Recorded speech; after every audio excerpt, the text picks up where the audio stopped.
ماں کو بلا روپٹے نہیں دیکھا۔ کون فرما رہا ہے؟ کون فرما رہا ہے؟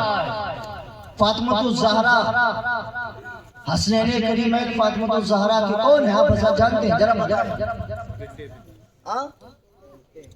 بیٹے ماشاءاللہ بیٹے ہیں نا، اور بیٹے پہ تو ماں کا پورا حق ہوتا ہے نا ذات محترم، لیکن بیٹا فرما رہا ہے کہ میں نے اپنی ماں کے کبھی سیاہ بال تک نہیں دیکھے، تو ہماری بہنیں کس حق سے کہہ دیتی ہیں کہ مجھے اپنی عزت پہ پورا بھروسہ ہے، مجھے اپنی آنکھوں پہ بھروسہ ہے، مجھے اپنی عزت بچانی آتی ہے۔ کچھ نہیں کر پاؤ گی میری بہنوں سے، آپ لوگوں سے زور گزارش ہے کہ آپ لوگ فاطمہ الزہرا تو نہیں بن سکتی، کم سے کم ان کی کنیزیں بن جائیں انشاءاللہ تعالی۔ آپ لوگ آج ایک عہد کر کے اٹھیں، ایک عہد کر کے اٹھیں۔ میں اپنی بہنوں سے گزارش کرتا ہوں ایک عہد کر کے اٹھیں کہ انشاءاللہ تعالی آج اس جلسے سے آج کے بعد میں توبہ کرتی ہوں کہ آج کے بعد کبھی بھی میرے سر سے دوپٹہ نہیں ہٹے گا۔ بتائیں میری بہنیں وعدہ کرتی ہیں؟ انشاءاللہ اللہ کی بارگاہ میں دعا ہے کہ آپ لوگوں کے عمر میں، عمل میں اور آپ لوگوں کے جذبات میں اللہ توفیق عطا فرمائے۔ اور میں دھمنا شریف کے سنی غیرت مند مسلمان بھائیوں سے گزارش کرتا ہوں کہ آپ لوگ، مسجد تو ہے نہیں یہاں، لیکن آپ لوگ اپنے اپنے گھروں میں نماز کا اہتمام کریں۔ میں اپنے بھائیوں سے اور ماؤں سے گزارش کرتا ہوں کہ نماز کا اہتمام کریں۔ ذات محترم، جس دن ہم نماز کے پابند ہو گئے، جس دن ہمارے اندر نماز کی پابندی آ گئی، اس دن ہمیں کوئی دنیا والا ڈرا نہیں سکتا۔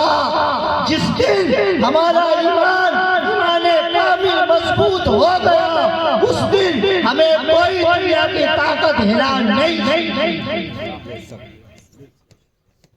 جس دن ہمارا ایمان مضبوط ہو گیا، اور ایمان مضبوط ہونے کے لیے سب سے پہلے نماز کی پابندی کرنا ضروری ہے، اس کے بعد حضور کا عشق اگر آپ کے سینے میں موجود ہے، ڈھلمل والا مت رکھنا، ڈھلمل والا مت رکھنا، چاپلوسی والا کہ ان اٹنگے پڑنگے پجاموں والے کے پاس بیٹھ کے ہم ان کی جیسی سنن، اور سننے کے بعد بھی ہم ان کی اونچی پجامہ جیسی بتاون اور جنا کے بھی ہم جیسی بتاون۔ ایسا نہ کرو، ایسا نہ کرنا ٹھیک ہے۔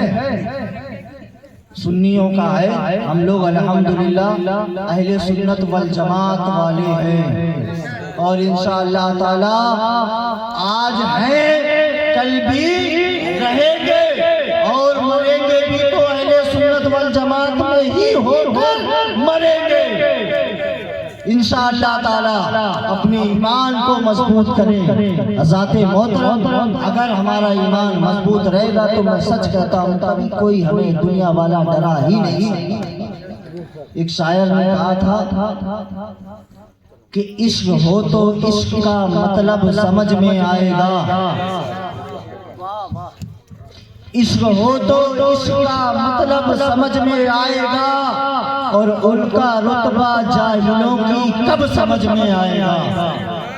عشق ہو تو عشق کا مطلب سمجھ میں آئے گا، ان کا رتبہ جاہلوں کی کب سمجھ میں آئے گا۔ اور آئے دھمنا والوں سنی مسلمان بھائیوں، ان کا رتبہ جاہلوں کی کب سمجھ میں آئے گا۔ اور میرے مانو، میرے بھائیوں، میری مانو، حضرت کی مانو، مصطفیٰ سے عشق کرنا سیکھ لو۔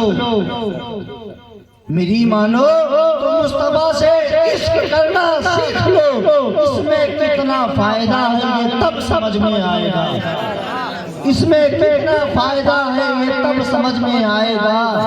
اور جو کہتے ہیں میرے نبی کو اپنے جیسا، جو کہتے ہیں میرے نبی کو اپنے جیسا، قبر میں لاٹھی بجے گی تب سمجھ میں آئے گا، قبر میں ڈنڈے پڑیں گے تب سمجھ میں آئے گا۔ حضرات محترم، اب آئیے بلا تاخیر حضرت کو انتظار نہ کرایا جائے۔ ہمارے عیان بھائی جن کو آپ لوگ سننے کے لیے بےتاب بیٹھے ہیں، اتنی عمدہ آواز کے مالک، اس کے بعد حضرت کا بہترین اور عمدہ بیان ہوگا انشاءاللہ تعالی۔ اللہ رب العزت کی بارگاہ میں دعا ہے کہ